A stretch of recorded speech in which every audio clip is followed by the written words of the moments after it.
দেখো তাহলে আজকের আমাদের আলোচ্য বিষয় হচ্ছে কোম্পানির আর্থিক বিবরণী। আর্থিক বিবরণীতে যে ব্যাপার বলা হচ্ছে, পণ্য ক্রয় বিক্রয় থেকে শুরু করে অনেক কিছুই দেয়া থাকবে। ক্রয় বিক্রয় থেকে শুরু করে অনেক কিছুই থাকবে। এরপর সিরিয়ালি যেখানে যা আসার সেইভাবে সিরিয়ালি লিখে সাজাতে হবে। তোমাদের যেমন আছে 11-এর পরে 12 আছে না, 10-এর পরে 11, 11-এর পরে 12 আছে তো। ঠিক একইভাবে তোমাদের এখানে যে বিভিন্ন ডাটা আছে, ডাটাগুলো ঠিকঠাকভাবে সাজাতে হবে। আর্থিক বিবরণীতে একটা রেওয়ামিল দেওয়া থাকবে আর কিছু সমন্বয় থাকবে। রেওয়ামিল তৈরি পর্যন্ত বিভিন্ন ডাটা দেওয়া থাকবে এবং কিছু সমন্বয় থাকবে। এখান থেকে সাজাতে হবে, সাজিয়ে লিখতে হবে।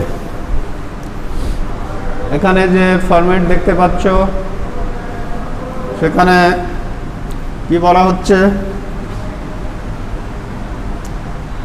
প্রথমে ক্রয় বিক্রয় সংক্রান্ত ব্যাপারগুলো আছে।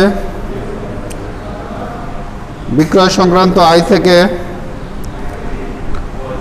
ক্রয় সংক্রান্ত যে ব্যয়গুলো আছে এগুলো সব বাদ দিবা। বাদ দিয়ে মোট লাভ বের হবে। মোট লাভের পরে কি করবা,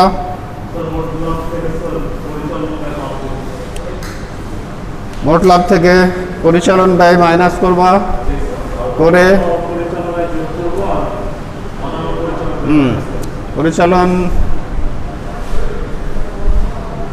পরিচালন ব্যয় মাইনাস হবে। পরিচালন ব্যয় মানে যেগুলো কম্পালসারি চার্জ প্রতিষ্ঠানের, এগুলো মাইনাস হবে। যেমন বেতন, ভাড়া, বীমা ইসলামী, অনাদায়ী পাওনা সঞ্চিতি, অবচয় আছে না। শিক্ষানবী ইসলামী আসবে অপরিচালন আয়ের মধ্যে। পরিচালন ব্যয়গুলো মাইনাস। অপরিচালন আয় যদি থাকে, অপরিচালন আয় যেমন সুদ সংক্রান্ত আয় যদি থাকে তাহলে যোগ করবা। তারপর অপরিচালন ব্যয় মানে সুদ সংক্রান্ত ব্যয় যদি থাকে, ঋণের সুদ সংক্রান্ত ব্যয়, ক্ষতি সংক্রান্ত ব্যয়, এগুলো মাইনাস করবা। করার পর আসবে কি, নেট লাভ। নেট লাভের পরের যে স্টেজ সেটা হচ্ছে ফার্স্ট পার্টে ছিল না, সংরক্ষিত আয় বিবরণী। এই সংরক্ষিত আয় বিবরণীর মধ্যে যদি আগের কোনো উদ্বৃত্ত থাকে তা লিখবা, তার সাথে নেট লাভ থাকলে যোগ করবা। করার পর সেখান থেকে লাভের উপর নির্ভরশীল আরও কিছু ব্যয় আছে, এগুলো মাইনাস করবা। লভ্যাংশ, আয়কর সঞ্চিতি, যে কোনো তহবিলে স্থানান্তর যদি থাকে এগুলো মাইনাস করে আসবে সংরক্ষিত আয় বিবরণীর উদ্বৃত্ত। এরপরের যে অংশ এটা স্লাইডে দেখা যাচ্ছে, এখানে যা দেখতে পাচ্ছ সেটা কি, স্থায়ী সম্পদ। এখানে কোম্পানি আইন আছে, কোম্পানি আইন অনুযায়ী সব কিছু সাজিয়ে লিখতে হবে। সেখানে বলতেছে যে স্থায়ী সম্পদ, স্থায়ী সম্পদের মধ্যে সুনাম বা অবলোপন। সুনাম যদি থাকে প্রথমে লিখতে হবে। তোমাদের ক্লাসগুলো যেমন হচ্ছে first period, second period, third period serially হচ্ছে, তাই না। ঠিক তেমন এখানকার ডাটাগুলো সিরিয়ালি লিখতে হবে। লেখার জন্য সুনাম বা অবলোপন, ভূমি জ্বালান কোটা থেকে যদি পুঞ্জীভূত অবচয় থাকে মাইনাস করবা। পুঞ্জীভূত অবচয় মানে এতদিন ভূমি ও দালান কোঠার উপর যে অবচয় ধরা হয়েছে এটা মাইনাস হবে। হওয়ার পর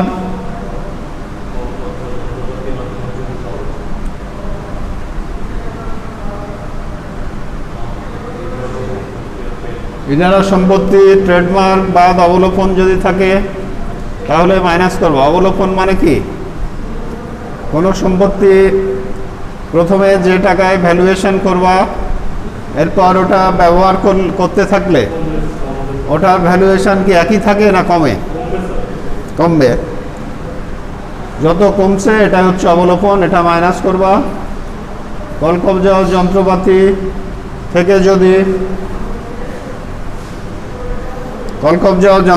থেকে যদি পুঞ্জীভূত অবচয় থাকে মাইনাস করবা। ভূমি উন্নয়ন বা শুধু ভূমি নামে কোনো ডাটা থাকলো লিখবা। প্যাটেন্ট, আসবাবপত্র বা অবচয়, পুঞ্জীভূত অবচয় যদি কিছু থাকে মাইনাস করবা। কারণ সম্পত্তি লেখার নিয়ম কি? সম্পত্তি কি 10 বছর আগে যে অবস্থায় ছিল সেটা লেখার নিয়ম নাকি বর্তমানে যত টাকায় আছে এটা লেখার নিয়ম? বর্তমানে যে টাকা আছে এটা লেখার নিয়ম। এইভাবে লিখবা।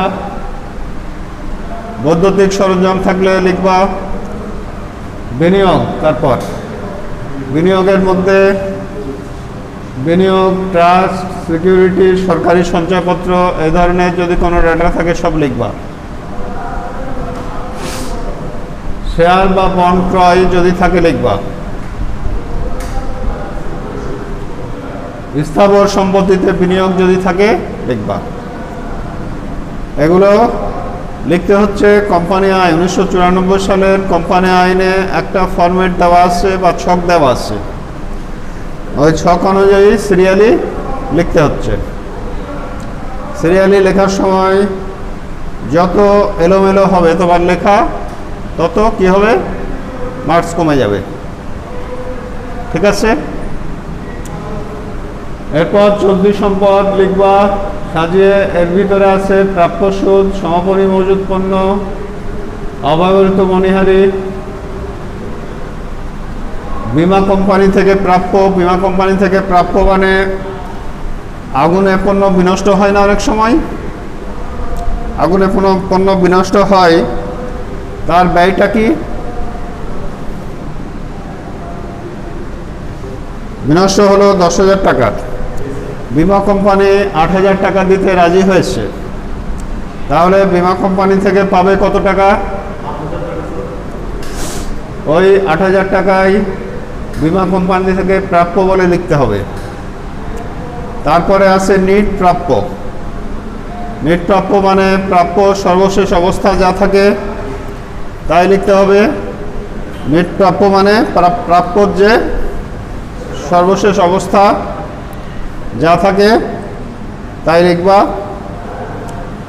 প্রাপ্যর সর্বশেষ অবস্থাগুলো লিখে দেখাতে হবে। প্রাপ্য যা ছিল, মনে করো শুরুতে ছিল প্রাপ্য 1 লাখ, এরপর ধারে বিক্রয় করেছো 10,000 টাকার। ধারে বিক্রয় 10,000 টাকা করার কারণে এখন প্রাপ্য কত হবে? ধারে বিক্রয় 10,000 করার কারণে প্রাপ্য কত হবে? এখন প্রাপ্য হবে 10,000 বেড়ে যাবে। প্রাপ্যের পরিমাণ 10,000 বেড়ে যাবে। তারপর মনে করো অনাদায়ী পাওনা আসছে। অনাদায়ী পাওনা থাকার কারণে প্রাপ্য কি হবে? অনাদায়ী পাওনা যদি থাকে সমন্বয়ে তাহলে প্রাপ্যের পরিমাণ কমে যাবে। এই জন্য অনাদায়ী পাওনা মাইনাস হবে। নতুন কুঋণ সঞ্চিতি থাকে।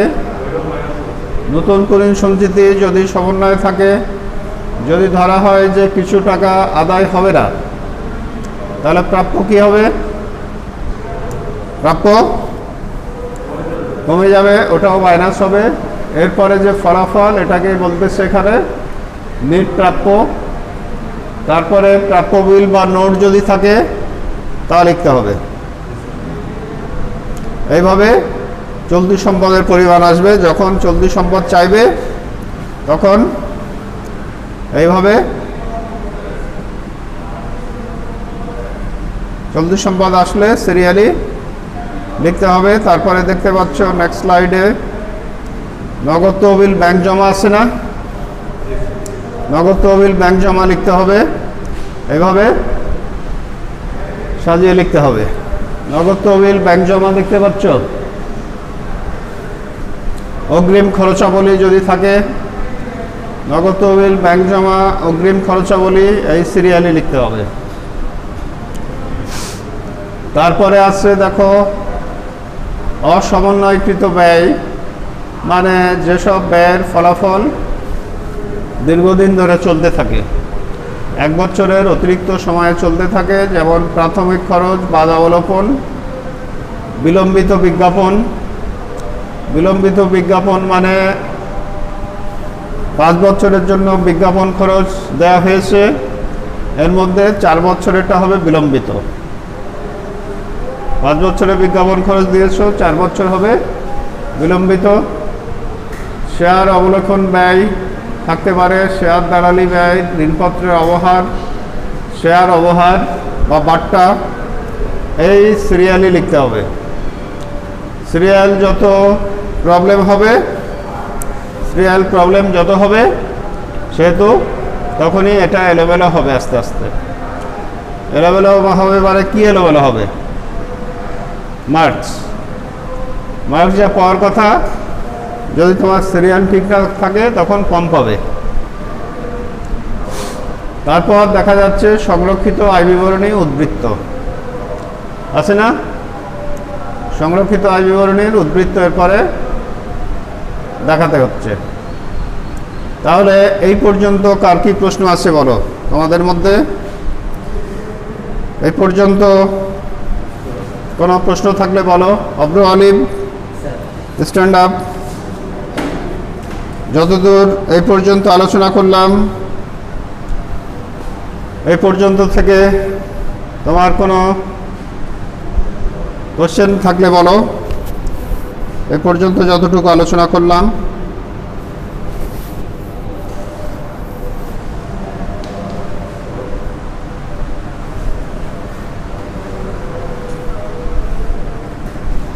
আছে কোনো প্রশ্ন আছে?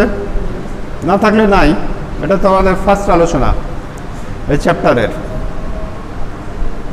আছে প্রশ্ন আসছে? Set down. নেক্সট আমরা এবার দেখো যে দায় পাশটা দেখতে পাচ্ছ, এখানে দায় পাশটার আর্থিক বিবরণীর সিরিয়ালটা লেখার জন্য প্রথমে লিখতে হবে অনুমোদিত মূলধন। এই সিরিয়াল মানে এটা পেয়েছো আগে যৌথ মূলধনী কোম্পানির মূলধন চ্যাপ্টার আছে না, ওই চ্যাপ্টারে পেয়েছো। যৌথ মূলধনী কোম্পানির মূলধন চ্যাপ্টারে পেয়েছো। ক্লিয়ার? এখানে অনুমোদিত মূলধন প্রথমে লিখতে হবে। প্রতি শেয়ার যত টাকা মূল্যের যত শেয়ার থাকবে এটা লিখতে হবে। ইস্যুকৃত মূলধন লিখতে হবে, প্রতি শেয়ার যত টাকা মূল্যের যত শেয়ার আছে লিখতে হবে। বিলিকৃত মূলধন, তলবকৃত মূলধন, আদায়কৃত মূলধন, এই যে অনেকগুলো মূলধন আছে, এর মধ্যে একমাত্র দায় হচ্ছে আদায়কৃত মূলধনের টাকা। এই জন্য অনুমোদিত মূলধন, ইস্যুকৃত, বিলিকৃত, তলবকৃত যা লিখবা সেগুলো হিসাবে আসবে না। দায় হবে যত টাকা সংগ্রহ করেছো সেটা হবে দায়, এই জন্য আদায়কৃত মূলধনের টাকায় হিসাবে আসবে। এরপরে লিখতে হচ্ছে সঞ্চিতি ও উদ্বৃত্ত। সঞ্চিতি তহবিল, সাধারণ সঞ্চিতি, শেয়ার অধিহার, শেয়ার প্রিমিয়াম, প্রতিপূরক তহবিল, সিঙ্কিং ফান্ড, লভ্যাংশ সমতাকরণ তহবিল।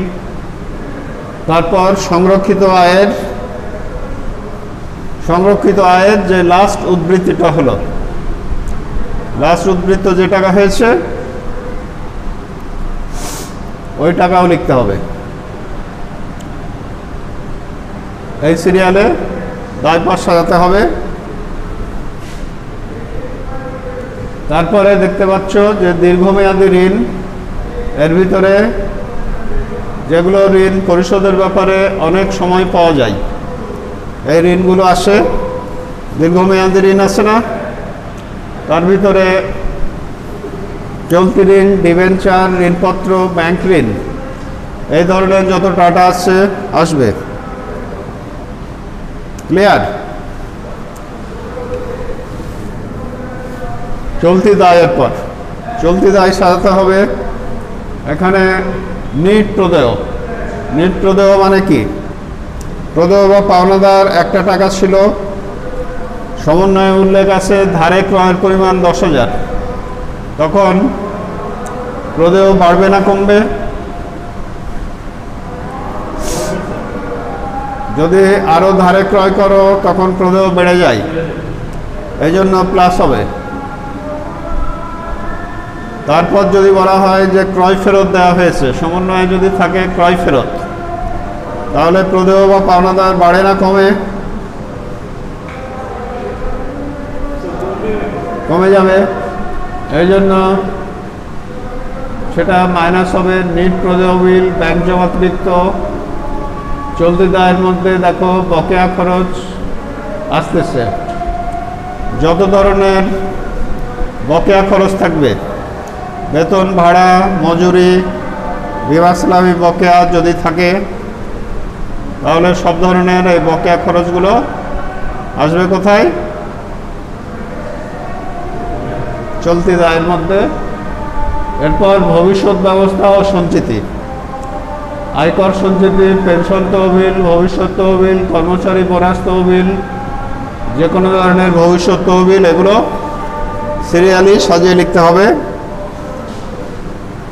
তারপর যদি রেওয়াবিল সঠিক থাকে, রেওয়াবিলের দুই দিক মনে করো সমান আছে, যদি এরকম হয় যে রেওয়াবিলের দুই দিক সমান আছে, তাহলে তোমার অন্যান্য ক্যালকুলেশন যদি ওকে থাকে, লাস্ট পর্যন্ত আর্থিক বিবরণীর দুই দিক সমান হবে। ক্লিয়ার?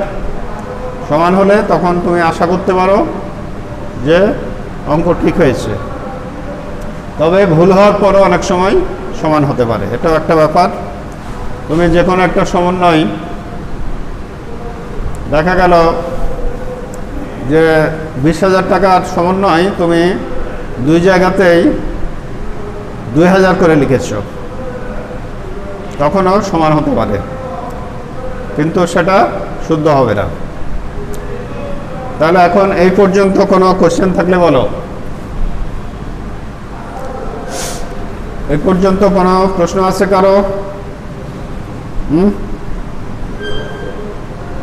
আছে? এই পর্যন্ত কোনো প্রশ্ন থাকলে বলো।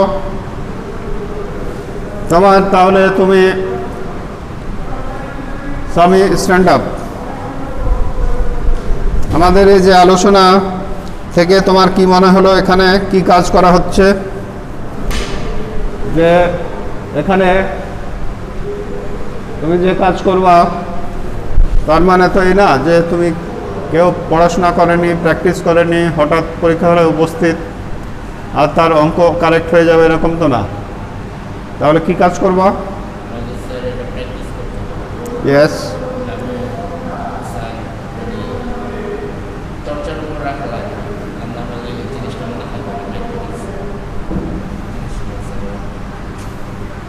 কেউ যদি অনেক দিন চর্চা না করে, হঠাৎ পরীক্ষার আগে, পরীক্ষার 7 দিন আগে ভালো হয়ে গেল মনে করো, তাহলে কি সে এসব অঙ্ক কভার করতে পারবে? তোমার কোনো প্রশ্ন থাকলে বলো। যা আলোচনা করলাম মূলত আমরা আজকে আর্থিক বিবরণীর কনসেপ্টগুলো আলোচনা করলাম। এখান থেকে যদি কোনো প্রশ্ন থাকে বলো।